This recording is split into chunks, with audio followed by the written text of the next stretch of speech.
নবী আকরাম সাল্লাল্লাহু আলাইহি ওয়াসাল্লামের যখন ইন্তেকাল হয়ে গেল, খলিফাতুল মুসলিমিন নিযুক্ত হলেন আবু বকর সিদ্দিক রাদিয়াল্লাহু আনহু। তিনি খলিফা নিযুক্ত হওয়ার পর সামনে তার তিনটা বড় বড় সমস্যা এসে উপনীত হলো। কয় সমস্যা? তিন সমস্যা তার সামনে এসে উপনীত হলো। হযরত আবু বকর সিদ্দিক রাদিয়াল্লাহু তাআলা আনহু তিন সমস্যা, পাহাড়ের সমান তিনটা সমস্যা। তিনি এই তিন সমস্যার মোকাবেলা কিভাবে করবেন? প্রথম সমস্যা দেখা দিল আবু বকর সিদ্দিক রাদিয়াল্লাহু তাআলা আনহুর সামনে মানেইনে যাকাত। মুসলমানদের মধ্যে একদল মাথাচাড়া দিয়ে উঠলো। তারা বলল যে না, এখন আর আমরা যাকাত দেব না। আমরা আল্লাহর নবীর যুগে নবীর কাছে যাকাত দিতাম, নবীজি নাই, সুতরাং এখন আর যাকাত দিব না। যাকাত দিতে তারা অস্বীকার করলো। কেউ কেউ যাকাত দিবে ঠিক, কিন্তু নিজে ব্যক্তিগতভাবে যাকাত দিয়ে দিবে। মুসলমান খলিফার হাতে, মুসলমানদের খেলাফতের হাতে, ইসলামের আমিরের হাতে, আমিরুল মুমিনিনের হাতে তারা যাকাত দিবে না। এইরকম তারা যাকাতের বিষয়ে ইসলামের চার স্তম্ভের মধ্যে একটা স্তম্ভের ব্যাপারে নমনীয়তা, শিথিলতা প্রদর্শন করার চিন্তা করলো। ইতিহাসে যাদেরকে বলা হয় মানেইনে যাকাত, যাকাত অস্বীকারী, যাকাত প্রদানে অস্বীকারীদের ফিতনা মুসলমানদের মধ্যে ভয়াবহ আকার ধারণ করলো এই ফিতনার। এটা ছিল একটা সমস্যা। দ্বিতীয় সমস্যা ছিল খলিফাতুল মুসলিমিন আবু বকর সিদ্দিক রাদিয়াল্লাহু তাআলা আনহুর সামনে, সেটা হলো ভণ্ড নবীদের আবির্ভাব। আল্লাহর নবীর ইন্তেকালের পর একদিকে আসওয়াদে আনাসি এক ভণ্ড নবী নবুয়তের দাবি করলো, আরেকদিকে তুলাইহা এক মহিলা, সেও নবুয়তের দাবি করলো, আরেকদিকে মুসাইলামাতুল কাজ্জাব ভণ্ড নবী মাথাচাড়া দিয়ে উঠে নবুয়তের দাবি করে বসলো। এইভাবে একটা একটা করে ভণ্ড নবী মাথাচাড়া দিয়ে উঠতে লাগলো। আবু বকর সিদ্দিক রাদিয়াল্লাহু তাআলা আনহুর সামনে বড় চ্যালেঞ্জ ছিল যে এই সময়ে ভণ্ড নবীদেরকে কি করা যায়। তৃতীয় আরেকটা গুরুত্বপূর্ণ সিদ্ধান্ত যেটা হযরত আবু বকর সিদ্দিক রাদিয়াল্লাহু তাআলা আনহুর সামনে ছিল, এটাও বড় চ্যালেঞ্জ ছিল ওনার জিন্দেগিতে। সেটা হলো যে আল্লাহর নবী তিনি যখন মৃত্যু শয্যায় শায়িত, আল্লাহর নবী মৃত্যু শয্যায় শায়িত অবস্থায় জিহাদের জন্য একটা বাহিনী প্রেরণ করেছিলেন, একটা বাহিনী তৈরি করেছিলেন, যেই বাহিনীকে ইতিহাসের পাতায় বলা হয় জয়শে উসামা, উসামা বাহিনী। সেই বাহিনীর কমান্ডার ছিলেন হযরত উসামা ইবনে যায়েদ রাদিয়াল্লাহু আনহু। নবীজি নিজ হাতে একটা ঝান্ডা বেঁধে দিয়ে উসামার হাতে তুলে দিয়েছিলেন, বলেছিলেন উসামা যাও তুমি যুদ্ধ করো। উসামা রাদিয়াল্লাহু তাআলা আনহু নেতৃত্বে সেই বাহিনীতে বড় বড় সাহাবায়ে কেরাম ছিলেন। সেই বাহিনী রওনা হলো, মক্কার বাইরে চলে গেল। কিছু দূর যাওয়ার পরেই তারা সংবাদ পেলেন যে আল্লাহর নবীর শারীরিক অবস্থার মারাত্মক অবনতি ঘটেছে। এই জন্য তারা সফর স্থগিত করে অপেক্ষা করতে লাগলেন যে নবীজির কি হয়ে যায়। উসামা রাদিয়াল্লাহু আনহু বাহিনীকে মক্কার বাইরে অপেক্ষায় রেখে, মদিনার বাইরে অপেক্ষায় রেখে তিনি নিজে আল্লাহর নবীর সাথে দেখা করতে এলেন। নবীজির তখনও হুঁশ ফিরল। নবীজি উসামাকে বললেন, খবরদার, তুমি কেন এসেছো? যাও, তোমাকে যে জিহাদের জন্য আমি প্রেরণ করেছি, তুমি বাহিনী নিয়ে সেই জিহাদের জন্য রওনা হয়ে যাও। উসামা রাদিয়াল্লাহু আনহু, ওনার মা তাকে বললেন তুমি বাইরে গিয়ে আরেকটু অপেক্ষা করো, আমার পক্ষ থেকে সংবাদ না পাওয়া পর্যন্ত তুমি বাহিনী নিয়ে রওনা করবে না। হযরত উসামা মদিনার বাইরে গিয়ে অপেক্ষমান থাকলেন। এর মধ্যে ওনার মায়ের পক্ষ থেকে সংবাদ আসলো যে নবীজির ইন্তেকাল হয়ে গেছে, তুমি তাড়াতাড়ি আসো। উসামা রাদিয়াল্লাহু আনহু যেই ঝান্ডা, জিহাদের যেই ঝান্ডা আল্লাহর নবী নিজ হাতে বেঁধে দিয়েছিলেন, হযরত উসামা সেই ঝান্ডা এনে নবীজির বাড়ির সামনে গেড়ে দিলেন। মাটিতে রাখেন নাই, মাথার উপর, জমিনের উপর গেড়ে সেই ঝান্ডা আকাশের উপর পথ করে উড্ডীন অবস্থায় তিনি রাখলেন। নবীজির ইন্তেকাল হয়ে গেল, জানাজা হয়ে গেল, দাফন কাফন হয়ে গেল। খলিফাতুল মুসলিমিন আবু বকর সিদ্দিক তিনি খলিফা এবং আমিরুল মুমিনিন নির্বাচিত হলেন। খলিফা নির্বাচিত হওয়ার পরে প্রশ্ন আসলো, এখন সেই উসামা বাহিনী কি হবে? তারা কি যুদ্ধে যাবে কি যাবে না? যুদ্ধে যাবে কি যাবে না? এমন সময় চতুর্দিক থেকে সংবাদ আসতে লাগলো।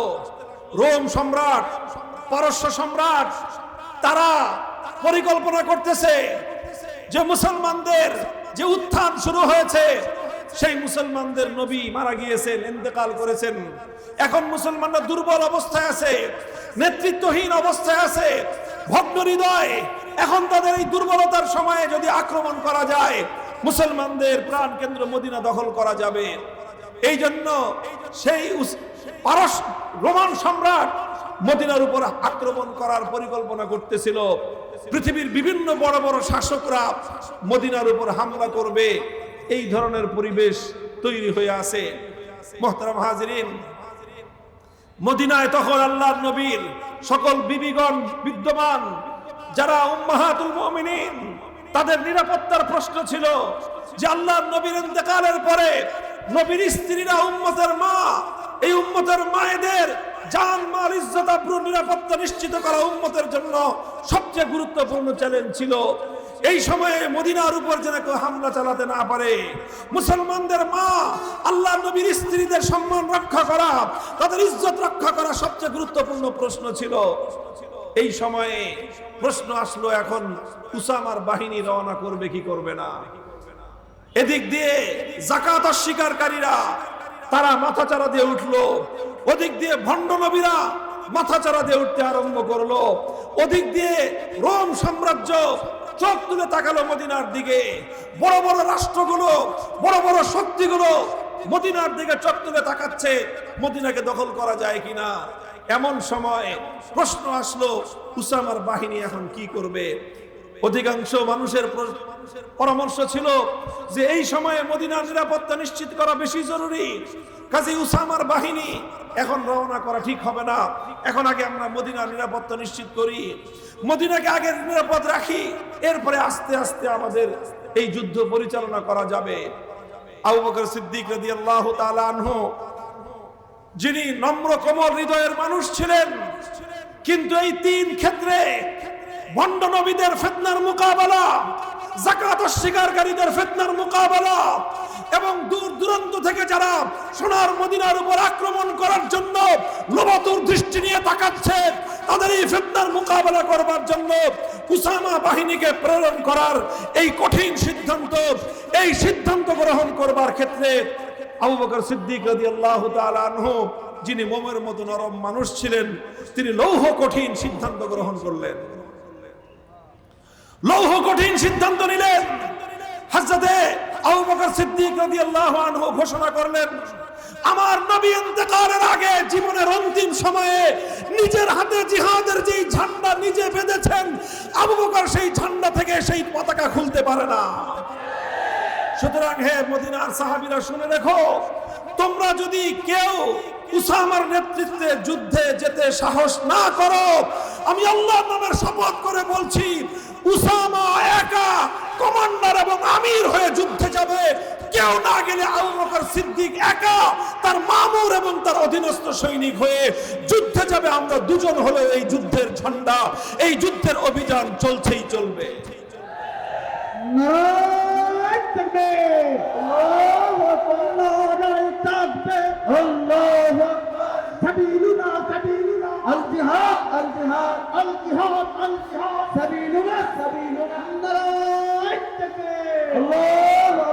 মুহতারাম হাজিরিন, হযরত আবু বকর সিদ্দিক রাদিয়াল্লাহু তাআলা আনহুর এই দৃঢ়তা, ওনার এই কঠোর মনোভাবের কারণে শেষ পর্যন্ত সিদ্ধান্ত হলো, ঠিক আছে, নবীজি নিজ হাতে জিহাদের যেই পতাকা তৈরি করেছেন, নবীজি নিজ হাতে জীবনের অন্তিম সময়ে জিহাদের যেই ঝান্ডা বেঁধেছেন, সেই ঝান্ডা খোলা হবে না। সেই বাহিনী যুদ্ধের জন্য রওনা হবে। আল্লাহর রহমতে, নবীর সিদ্ধান্তের বরকতে, নবীর বাহিনী প্রেরণ করার বরকতে আল্লাহ পাক উম্মতকে হেফাজত করবেন। উসামার বাহিনী রওনা হয়ে গেল, উসামার লস্কর রওনা হয়ে গেল, জয়শে উসামা জিহাদের অভিযানে বের হয়ে গেল।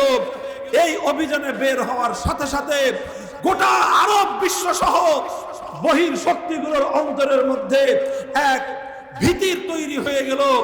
যারা মনে করছিল মুসলমানরা দুর্বল হয়ে গেছে, যারা মনে করছিল মুসলমানরা এখন নেতৃত্ব শূন্য, যারা মনে করছিল মুসলিম জাতির নবীজির ইন্তেকালের পরে এখন তারা ভীরু এবং তারা দুর্বল হয়ে গিয়েছে, তাদের ভুল ভেঙে গেল যে না, এই জাতি তো সেই জাতি না যে তারা তাদের নবীর ইন্তেকালে তারা ভীত হয়ে গেছে। এই জাতি সেই জাতি নয় যারা তাদের নবীর ইন্তেকালের পরে নেতৃত্ব শূন্য হয়ে গিয়েছে। এই জাতি তো সেই জাতি নয় যারা তারা নবীর ইন্তেকালের পরে সিদ্ধান্ত নিতে দুর্বলতার পরিচয় দেয়। এই জাতি তো সেই জাতি নয়।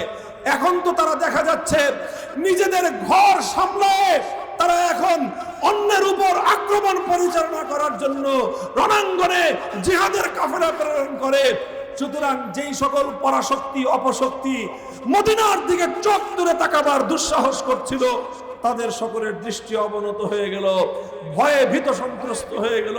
যে ভাবছিলাম মদিনায় আক্রমণ করা যাবে, ওরে বাপরে বাপ, মুসলমানরা দেখা যায় আগের চেয়ে আরো বেশি শক্তিমান হয়েছে, তাদের জোশ এবং জজবাতি আরো বেশি বেড়ে গেছে। জাইশে উসামা প্রেরণ করা, এটা হযরত আবু বকর সিদ্দিক রাদিয়াল্লাহু তাআলা আনহুর এমন একটা সিদ্ধান্ত ছিল যে এক সিদ্ধান্তের মাধ্যমে সারা দুনিয়া ঠান্ডা হয়ে গেছে। এক সিদ্ধান্তের মাধ্যমে সমস্ত শত্রুর চোখ নিচে নেমে গিয়েছে। এক সিদ্ধান্তের মাধ্যমে সমস্ত শত্রুকে কঠিন বার্তা দেওয়া হয়েছে, খবরদার সোনার মদিনার দিকে যদি কেউ চোখ তুলে তাকাও, আবু বকর তার চোখ উপড়ে ফেলবে। ভাই, গুরুত্বপূর্ণ সময়ে সাহসী সিদ্ধান্ত নিতে হয়, দনমন করা চলবে না। দুর্বলতা ভীতি প্রদর্শন করলে শত্রু আপনার ঘাড়ে চেপে বসবে। আবু বকর সিদ্দিক রাদিয়াল্লাহু আনহুর এই ঐতিহাসিক সিদ্ধান্তের মাধ্যমে উম্মত এটা বুঝতে পেরেছে। যাকাত অস্বীকারীদের মাধ্যমে আবু বকর সিদ্দিক কঠোর সিদ্ধান্ত গ্রহণ করলেন। তিনি বললেন, ওয়াল্লাহি লাউ মানাউনি ইকালান কানু ইউআদ্দুনাহু ইলা রাসূলিল্লাহি সাল্লাল্লাহু আলাইহি ওয়াসাল্লাম লামানাতু লাকাতালতুহুম আলা মানিহা। আমার নবীর যুগে যেই ব্যক্তি উট যাকাত দেওয়ার সময় উটের গলায় একটা রশি বেঁধে দিত, আজ যদি সে মনে করে নবীজি নাই, সুতরাং আমি আবু বকরকে এখন শুধুমাত্র উট দিব, উটের গলার রশি দেওয়ার দরকার কি? খবরদার, মনে রাখো, আমার নবী ইন্তেকাল করেছেন, ইসলাম ইন্তেকাল করে নাই। নবীজি দুনিয়া থেকে বিদায় নিয়েছেন, নবীর আদর্শ দুনিয়া থেকে বিদায় নেয় নাই, নবীর দ্বীন দুনিয়া থেকে বিদায় নেয় নাই। আমার নবী দ্বীনকে যে অবস্থায় রেখে গিয়েছেন, নবীর দ্বীনের উটের গলা থেকে একটা রশি খুলবার যদি কেউ দুঃসাহস করে, আবু বকর সিদ্দিক তার বিরুদ্ধে যুদ্ধের ঘোষণা করবে।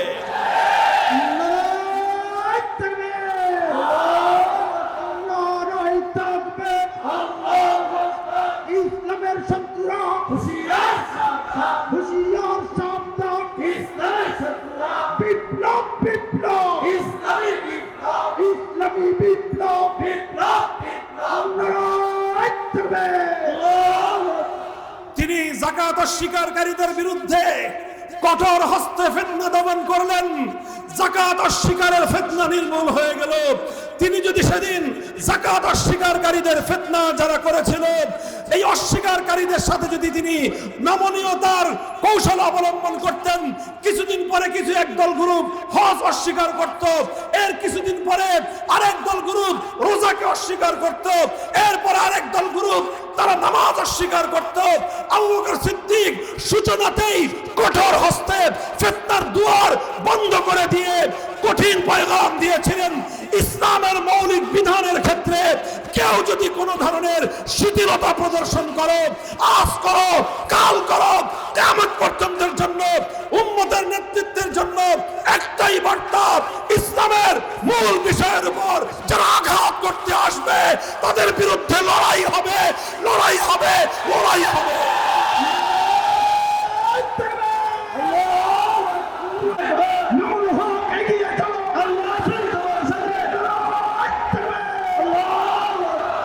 মুহতারাম হাজিরিন, দুটো গেল, দুইটা বিষয় তিনি ট্যাকেল করলেন।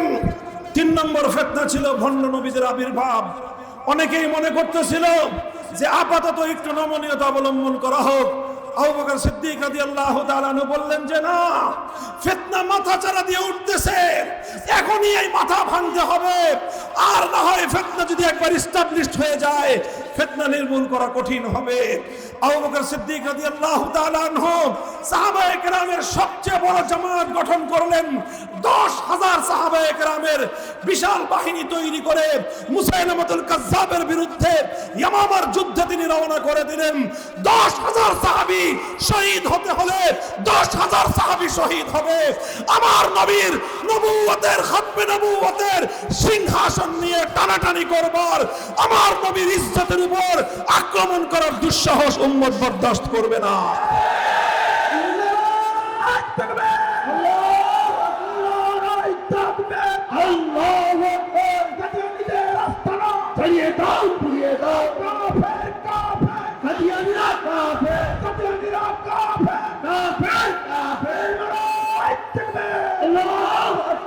সুতরাং হযরত আবু বকর সিদ্দিক রাদিয়াল্লাহু তাআলা আনহু মুসাইলামাতুল কাজ্জাবের বিরুদ্ধে তিনি যুদ্ধের ঘোষণা দিলেন।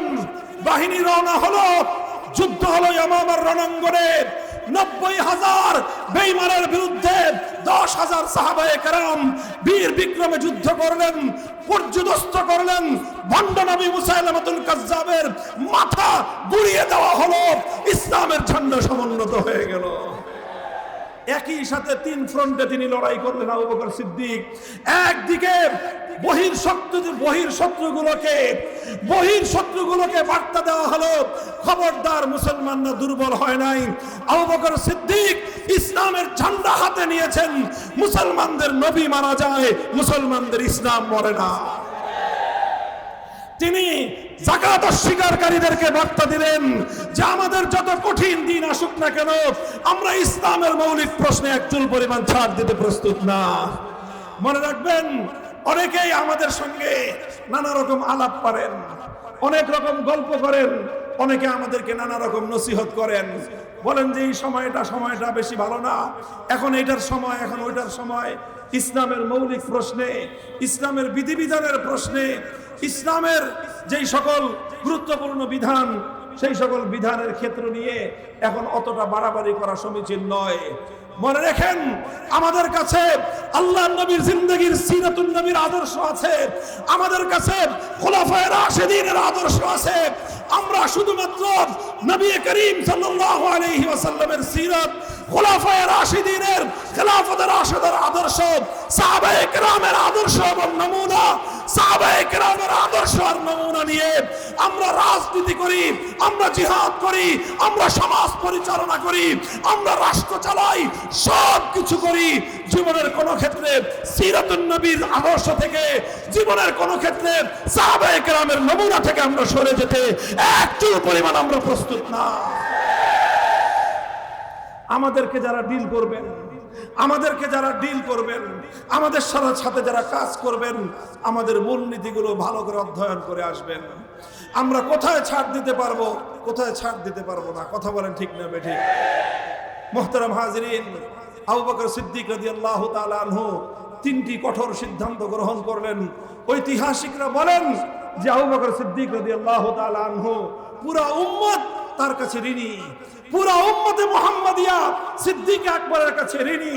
কারণ তিনি যদি সেই যথাসময়ে 3টি সিদ্ধান্ত তিনি যদি দৃঢ়তার সাথে গ্রহণ করতে না পারতেন, হয়তো ইসলামের ইতিহাস ভিন্নভাবে রচিত হতো। ইসলামের ইতিহাসের মধ্যে হয়তো আরো অনেক দুঃখজনক অনেক পর্ব যুক্ত হয়ে যেত। আল্লাহ পাক রব্বুল আলামিন সিদ্দিক আকবরের কবরকে জান্নাতুল ফেরদাউসের রহমতের দ্বারা ভরে দেন। আল্লাহ পাক ওনাকে আরো বেশি সম্মানিত এবং মর্যাদা দান করুন। কিয়ামত পর্যন্ত উম্মতে মুহাম্মাদিয়ার জন্য তিনি এই সকল বিষয়গুলোর ফিতনার দরজাকে এমন ভাবে তিনি নির্মূল করে গিয়েছেন, উম্মত এই ফিতনাগুলোতে কি করতে হবে, করণীয়টা কি, তার চূড়ান্ত এবং চমৎকার আদর্শ আবু বকর সিদ্দিকের কাছ থেকে পেয়ে গিয়েছে।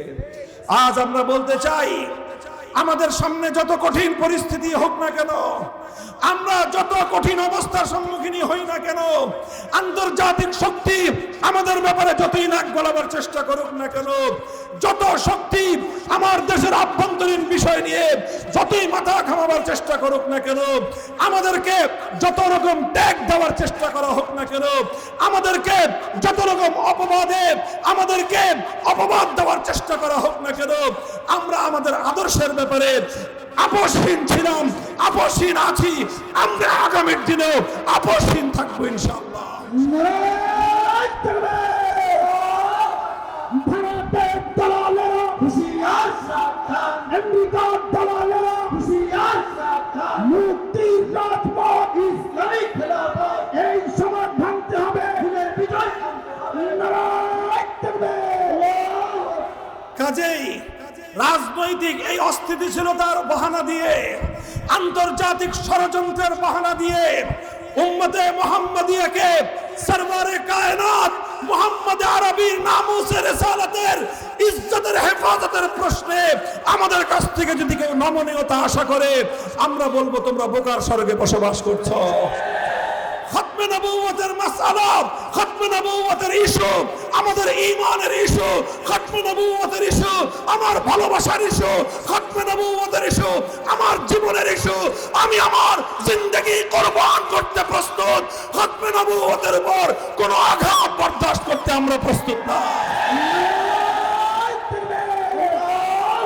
নারায়ে তাকবীর, আল্লাহু আকবার। নবী পরে নবী নয়, সংসদে আইন চাই, নবী পরে নবী নয়, সংসদে আইন চাই। নারায়ে তাকবীর।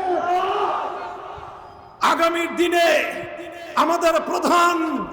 আমাদের প্রধান বিবেচনার বিষয়গুলোর মধ্যে এটা অন্যতম একটা বিষয় হবে, আমরা আল্লাহ নবীর ইজ্জতের প্রশ্নে কারো সঙ্গে নমনীয়তা প্রদর্শন করতে পারবো না।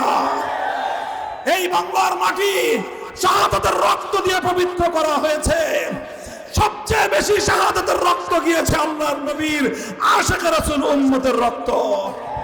শাপলা চত্বরে আমরা রক্ত দিয়ে বিপ্লবের ভিত আমরা তৈরি করেছিলাম, শাপলা চত্বরে রক্ত দিয়ে ফ্যাসিবাদের বিরুদ্ধে লড়াইয়ের সূচনা আমরা করেছিলাম, শাপলা চত্বরে রক্ত দিয়েছিলাম বলে জুলাই বিপ্লব সংগঠিত হয়েছে। সুতরাং শাপলাকে মাইনাস করে আল্লাহ নবীর ইজ্জতের প্রশ্নকে পাশ কাটিয়ে আগামীর বাংলাদেশ